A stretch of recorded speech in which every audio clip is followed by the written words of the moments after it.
लेकिन अगर कामना हुई तो कामना से कमी पैदा होती। ये गणित ठीक से समझ लो। जितनी बड़ी कामना उतनी बड़ी कमी। जितना मांगोगे उतने बड़े भिखारी रहोगे। मैं एक घर में मेहमान था कलकत्ते में। एयरपोर्ट से मेरे मेजबान मुझे लेके चले तो बड़े उदास थे। मैंने पूछा क्या हुआ? कहा कि बहुत नुकसान हो गया। पत्नी ने, वो भी पीछे बैठी थी, उसने कहा इनकी बातों में मत पड़ना, आप तो जानते ही नुकसान बिल्कुल नहीं हुआ है, लाभ हुआ है। तो मैं थोड़ा परेशान हुआ कि मामला क्या है। मैंने कहा विस्तार से कहो। तो उसने कहा इनको किसी धंधे में 10 लाख मिलने की आशा थी, 5 ही लाख मिले। ये कहते हैं 5 लाख का नुकसान हो गया और उससे बड़े परेशान है, रात सो नहीं सकते। और मैं इनको समझा समझा के मरी जा रही हूँ। और इसलिए मैंने चाहा कि आप आएं कि इनको थोड़ी याद दिलाएं कि 5 लाख का लाभ हुआ है। कामना 10 की हो और 5 ही मिले तो 5 का तो नुकसान हो गया। अगर कामना 50 की होती तो और बड़ा नुकसान होता। अगर कामना करोड़ की होती तो भिखारी हो गए थे, दिवाली निकल गए। जितनी बड़ी कामना होती चली जाती है उतना बड़ा भिखारीपन बढ़ता चला जाता। इसलिए सम्राटों से बड़े भिखारी तुम कहीं ना पा सकोगे और धनियों से बड़े दरिद्र खोजना मुश्किल है। उनके पास क्या है उसकी गिनती मत करना, क्योंकि उसकी वो गिनती खुद ही नहीं कर रहे हैं, तुम क्यों करो। उनके पास जो नहीं है उसका हिसाब करना, तब तुम्हें पता चलेगा। यही भूल हो रही। तुम देखते हो धनी को तो तुम उसका हिसाब लगाते हो जो उसके पास है, कितना बड़ा मकान, कितनी बड़ी कार, कितनी बड़ी जमीन, तुम इसका हिसाब लगा रहे। तुम कह रहे आदमी के पास कितना है, वो आदमी इसका हिसाब ही नहीं लगा रहा है। वो हिसाब लगा रहा है उसका जो होना चाहिए और जो नहीं है। तुम ईर्ष्या से मरे जा रहे हो कि काश इतना हमारे पास होता, और वो आदमी अपनी तृष्णा से मरा जा रहा है, क्योंकि ये तो कुछ भी नहीं है। सपने कभी पूरे नहीं होते, क्योंकि अगर पूरे भी हो जाएं तो सपने बड़े लोचपूर्ण। जब तक वो पूरे होते हैं तब तक वो फैल के और बड़े हो जाते। सपने तो बच्चे रबर के गुब्बारों से खेलते हैं, वैसे तुम फूंकते जाते हो वे बड़े होते जाते। कुछ और नहीं करना पड़ता, सिर्फ फूंकना पड़ता है। सिर्फ थोड़ी हवा और डाल दी कि फुग्गा बड़ा हो जाता और बड़ा होता चला जाता। कामना फूंकने से ज्यादा नहीं है।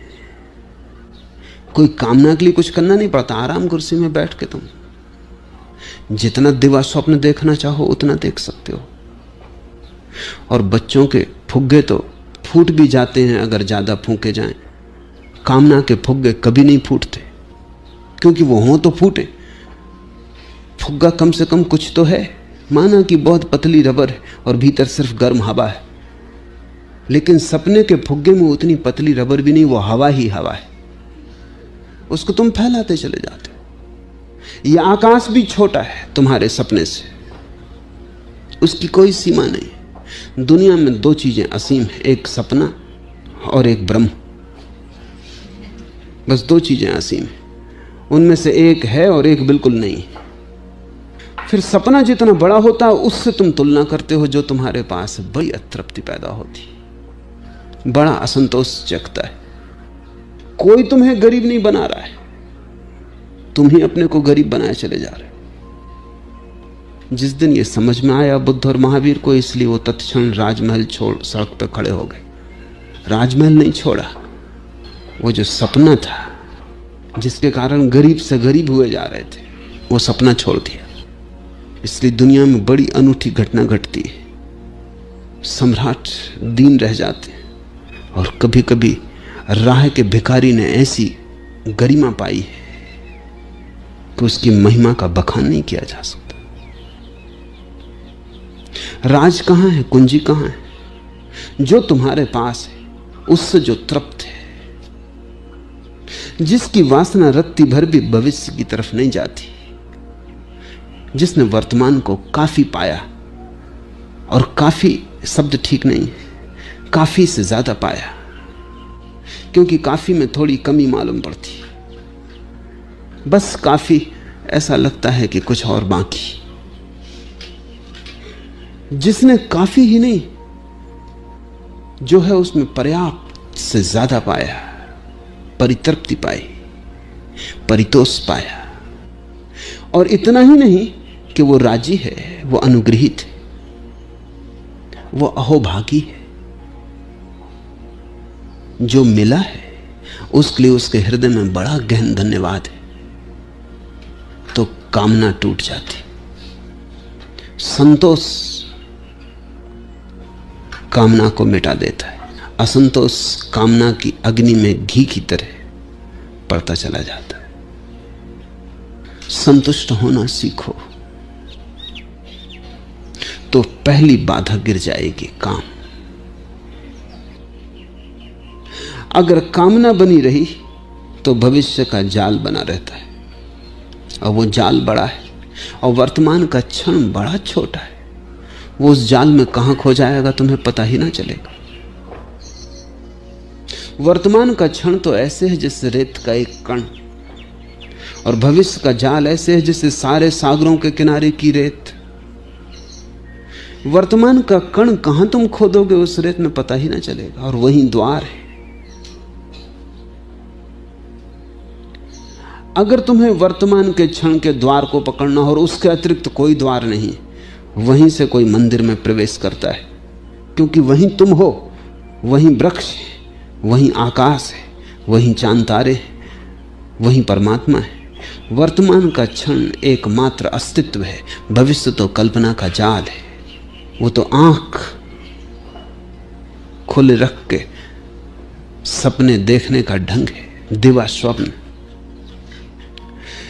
अगर तुम्हारी कामना भविष्य की तरफ बढ़ती जाती है तो एक अवरोध दूसरे अवरोध को सहायता देता है। जिस आदमी की कामना भविष्य में होगी उसका लोभ अतीत में होगा। लोभ अतीत है और कामना काम भविष्य। लोभ का मतलब है जो है उसे जोर से पकड़े रहो। काम का अर्थ है जो नहीं है उसको मांगे जाओ, और लोभ का अर्थ है जो तुम्हारे पास है उसे जोर से पकड़े रहो, वो कहीं खो ना जाए, उसमें से रत्ती भर कम ना हो जाए।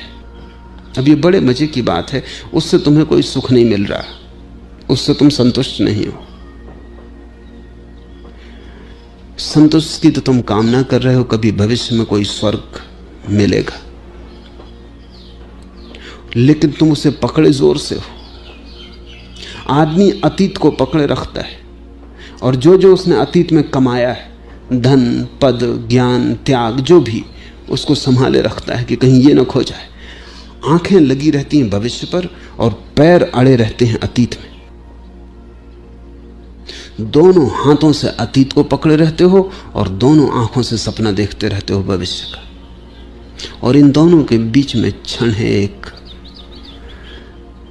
जहां अस्तित्व समाधि में सदा ही लीन है, जहां अस्तित्व क्षण भर को भी कपा नहीं है, जहां निष्कंप चैतन्य की ज्योति जल रही, जहां मंदिर का द्वार खुला है। संकीर्ण है वो द्वार। जीसस ने अपने शिष्यों से कहा है, नैरो इज माई गेट, संकीर्ण है मेरा द्वार। Straight is the way but narrow is my gate. मार्ग तो सीधा साफ है, लेकिन द्वार बहुत संकीर्ण। वो तो कबीर कहते हैं, प्रेम गली अति सांकरी ता में दो न समाए। बड़ी संकीर्ण है गली, वहां दो भी साथ न जा सकेंगे। जीसस ने कहा है, सुई के छेद से ऊंट निकल जाए, लेकिन धनी स्वर्ग के द्वार से न निकल पाएगा। आखिर धनी पे ऐसी क्या नाराजगी? धनी से प्रयोजन है जिसने पकड़ रखा है अतीत को, लोभ को। लोभ और काम एक ही सिक्के के दो पहलू हैं। एक अतीत की तरफ देख रहा है कि जो है वो खो ना जाए, दमड़ी दमड़ी को पकड़े हुए, और काम भविष्य की तरफ देख रहा है कि जो है उससे ज्यादा होना चाहिए। इन दोनों के भीतर, इन दोनों के बीच खिंचे हुए तुम हो। अगर तुम्हारा जीवन बिल्कुल संकट में पड़ा है तो कुछ आश्चर्य नहीं। अगर तुम इस तरह खिंचे जा रहे हो दो अभावों के बीच, अतीत जा चुका, उससे तुमने जो भी इकट्ठा कर लिया है कचरा है, भविष्य आया नहीं। तुम जो भी सोच रहे हो सिर्फ सपना है। उन दोनों के बीच तुम खिंचे जा रहे हो, तुम्हारी दुर्गति हुई जा रही। फिर तुम कहते हो बड़ी चिंता है, बड़ा संताप है। होगा ही। आश्चर्य है कि तुम जिंदा कैसे हो। मनस्विद जितना अध्ययन करते हैं उतना ही वो पाते हैं। पहले तो 50 साल पहले मनस्विद लिखते थे कि इतने ज्यादा लोग पागल होते हैं। क्यों? अब वो लिखते हैं कि इतने लोग पागल नहीं होते, थोड़े ही पागल होते हैं, बाकी तो नहीं पागल होते। क्यों? क्योंकि स्थिति तो ऐसी है कि सभी को पागल होना चाहिए। पागल हैं ही, कमोबेश मात्रा का फर्क है। थोड़ा अपने को कोई ज्यादा संभाले हुए है, कम पागल दिखाई पड़ता है, लेकिन भीतर सारा पागलपन उबल रहा है। कब विस्फोट होगा कोई भी नहीं जानता, किसी भी क्षण हो सकता है। वो तो अच्छा है कि मौत जल्दी आ जाती। थोड़ा सोचो कि जिंदगी अगर 200 साल की हो तो तुम एक आदमी ना पाओगे जो बिना पागल हुए मर जाए। तो जिंदगी कम है। अगर जिंदगी 1000 साल की हो तो जमीन बिल्कुल पागलों से भर जाएगी। पागल खाने बनाने की जरूरत ना होगी, बुद्ध खाने बनाने पड़ेंगे। कुछ लोग जो ठीक हालत में हैं उनको बचाना पड़ेगा कि इनको एक दीवार बना के अंदर बिठा दो, नहीं तो पागल मार डालें। दीवार के बाहर पागल खाना, दीवार के भीतर बुद्ध खाना बनाना पड़ेगा। उम्र कम है, जल्दी चुक जाती है।